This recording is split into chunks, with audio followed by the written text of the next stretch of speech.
भक्तगणों, आज आपको श्रीमद् भागवत पंचम स्कंद में महिषासुर का दूध भेजकर इंद्र को स्वर्ग खाली करने का आदेश देना, दूत द्वारा इंद्र का युद्ध हेतु आमंत्रण प्राप्त कर महिषासुर का दानव वीरों को युद्ध के लिए सुसज्जित होने का आदेश देना, यह कथा देवी भागवत में आज सुनाऊंगा। आप उसको ध्यान में सुने और इस चैनल को लाइक एंड सब्सक्राइब जरूर करें। माँ भगवती आपका, आपके परिवार का कल्याण करेगी। सुनिए। ब्याज और इस प्रकार वरदान पाने के कारण अभिमान युक्त उस महाबली दानव महिषासुर ने राज्य प्राप्त करके संपूर्ण जगत को अपने अधीन कर लिया। उसने समुद्र पर्यंत सारी पृथ्वी को अपने बाहुबल से जीतकर शत्रु समुदाय से रहित कर दिया तथा वह निर्भय होकर एक छत्र राज्य करने लगा। उसका सेनाध्यक्ष त्रिशूर महापराक्रमी एवं मदमथ था। ताम्र उसका कोषाध्यक्ष था, जिसके पास 10,000 सैनिक थे। उस समय अशिलोमा, उद्रक, बिडालाख्य, वास्कर, त्रिनेत्र तथा बलोन्मत्त कालबंधक इन दानों ने अपनी अपनी विशाल सेनाओं के साथ सग्रांत स्मृतिशाली पृथ्वी को घेर कर राज्य स्थापित किया। जो पुराने नरेश थे वे भी अब महिषासुर को कह देने लगे। उनमें भी जो स्वाभिमानी थे और शास्त्र धर्मानुसार जिन्होंने उसका सामना किया था वे मार डाले गए। हे महाराज, संपूर्ण भूमंडल पर ब्राह्मण लोग महिषासुर के अधीन हो गए और उससे यज्ञ भाग देने लगे। इस प्रकार एक साथ राज्य स्थापित करके वरदान से गर्भित वह महिषासुर स्वर्ग पर भी विजय प्राप्त करने की अभिलाषा करने लगा। महिषासुर ने इंद्र के पास अपना एक दूत भेजा। उस दैत्यराज ने दूत को बुलाकर उससे कहा, हे वीरो, जाओ, हे महाभाव, तुम मेरा दूत कार्य करो।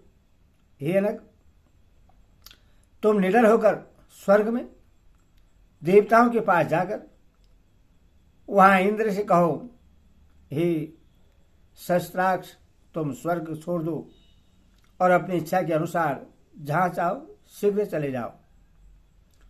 अथवा हे देवेश, महान महिषासुर की सेवा करो। यदि तुम राजा महिषासुर की शरणागति स्वीकार कर लो तो वे तुम्हारी रक्षा अवश्य करेंगे। अतएव हे इंद्र, तुम महिषासुर की शरण में चले जाओ। अन्यथा हे बालसूदन, युद्ध के लिए शीघ्र ही अपना वज्र उठा लो। हमारे पूर्वजों ने तुम्हें पराजित किया है, अतएव हम तुम्हारा पुरुषार्थ जानते हैं। अहिल्या के साथ अनाचार करने वाले तथा देव समुदाय के अधिपति हे इंद्र, मैं तुम्हारे बल से भली भांति परिचित हूं। तुम मेरे साथ युद्ध करो अथवा जहां तुम्हारा मन करे वहां चले जाओ। ब्याज के बोले, हे नृपश्रेष्ठ, दूत का वचन सुनकर इंद्र कुपित हो उठे। फिर भी उन्होंने मुस्कुराकर दूत से कहा, हे मंदबुद्धि, मैं यह नहीं जान पा रहा हूं कि तुम अभिमान के मद में इतना चूर क्यों हो गए हो। मैं तुम्हारे स्वामी महिषासुर के अभिमान रूपी इस रोग की चिकित्सा अवश्य करूंगा। इसके बाद मैं इस रोग को जड़ से नष्ट कर दूंगा। हे दूत, अब तुम जाओ और उस महिषासुर से मेरी कही गई बात बता दो। शिष्यजनों को चाहिए कि दूतों का वध न करे, अथवा मैं तुम्हें छोड़ दे रहा हूं। वहां जाकर मेरी तरफ से उससे कह देना, हे महेश पुत्र, यदि तुम्हारी युद्ध करने की इच्छा हो तो शीघ्र आ जाओ। हे महिषासुर, तुम तो घास खाने वाले जड़ प्रकृति के जीव हो, अतः मुझे तुम्हारा बल ज्ञात है। मैं तुम्हारे सींगों से एक सुदृढ़ धनुष बनाऊंगा। तुम्हारे अभिमान का कारण मुझे विदित है। तुम्हें अपने सींगों के बल पर गर्व है। अतः तुम्हारे सींगों को काटकर मैं उस अभिमान बल को समाप्त कर दूंगा। महिषाधम, जिन सिंहों के बल पर तुम गर्वमत हो तथा अपने को सर्वसमर्थ समझते हो, केवल उन्हीं से आघात करने में तुम कुशल हो। युद्ध करने में तुम दक्ष नहीं हो सकते।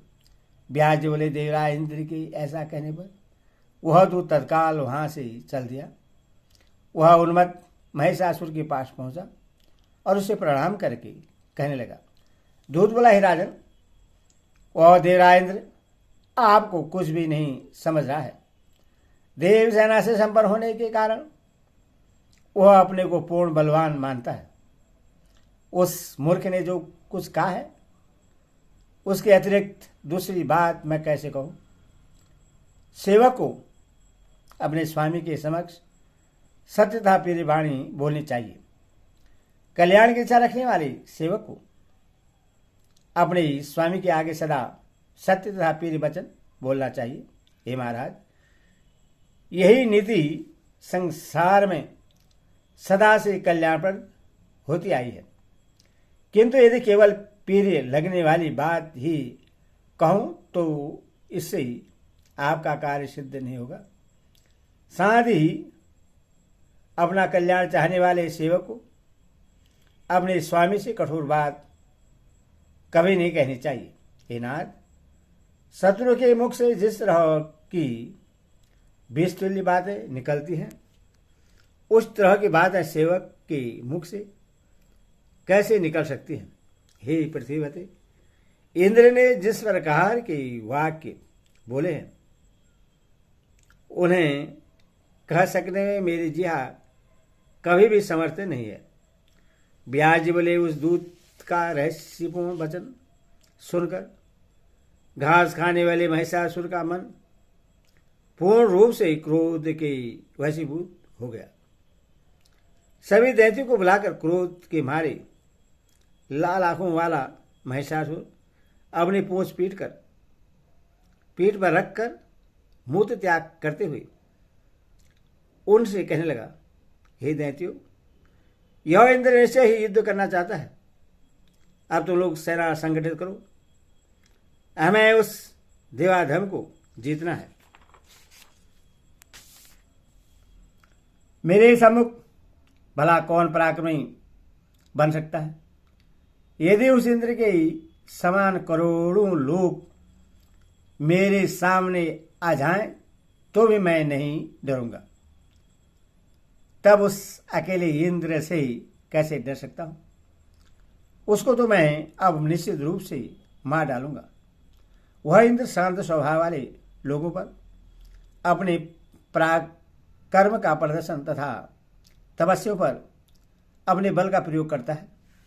वह मायावी, व्यभिचारी तथा दूसरे की स्त्री का हरण करने वाला है।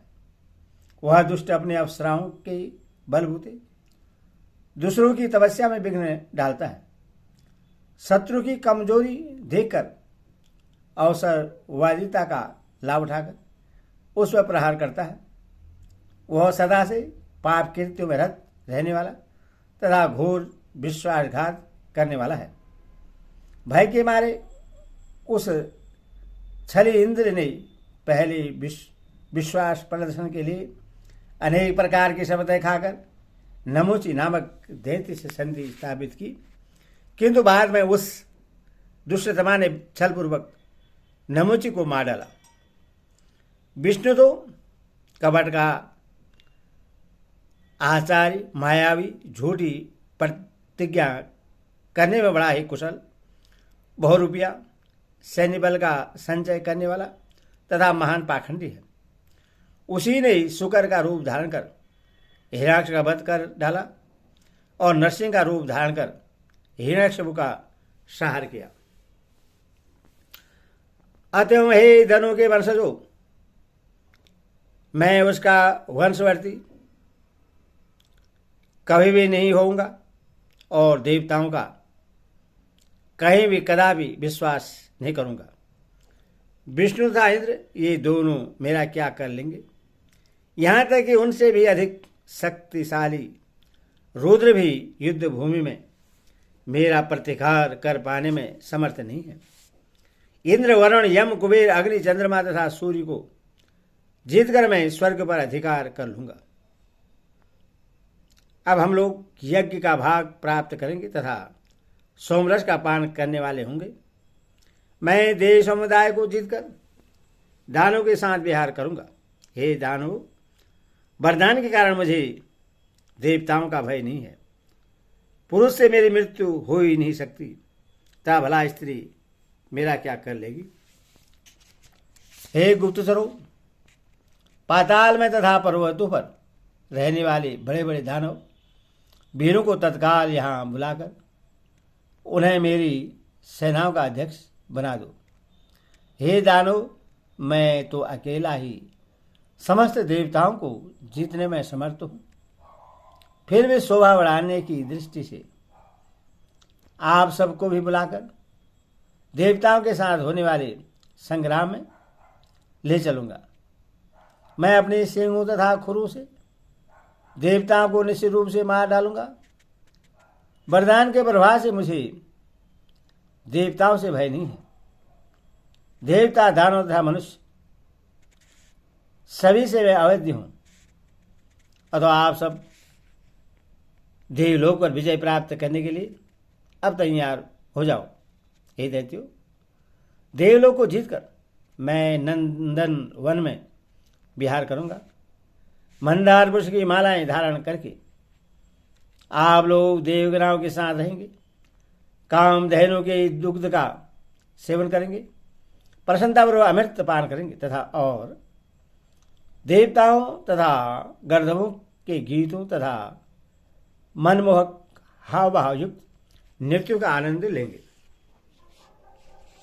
उर्वशी, मेनका, रंभा, घृताची, तिलोत्तमा, परमद्वार, महासेना, मिश्रकेशी, मंदोकटा, विप्रसिद्धि आदि नृत्य तथा गायन कला में अति निपुण अप्सराएं विविध प्रकार के मद पिलाकर आप सभी का मनोरंजन करेंगी।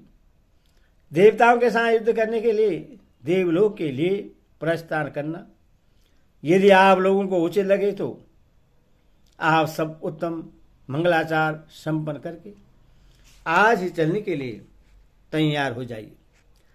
समस्त दानवों की रक्षा के लिए मुनिश्रेष्ठ शुक्राचार्य को बुलाकर उनका पूजन करके उन परम गुरु को यज्ञ कार्य में नियुक्त कीजिए। व्यास जी बोले, हे राजन, इस प्रकार दानव वीरों को आदेश देकर वह पाप बुद्धि महिषासुर प्रसन्नता के साथ शीघ्र ही अपने भवन को चला गया। इति श्रीमद् देवी भागवते महापुराणे षष्ठादशसहस्राणां सहितानां पंचमे स्कंदे भगवती महात्म्ये सैन्योद्धव नाम तृतीयाध्याय।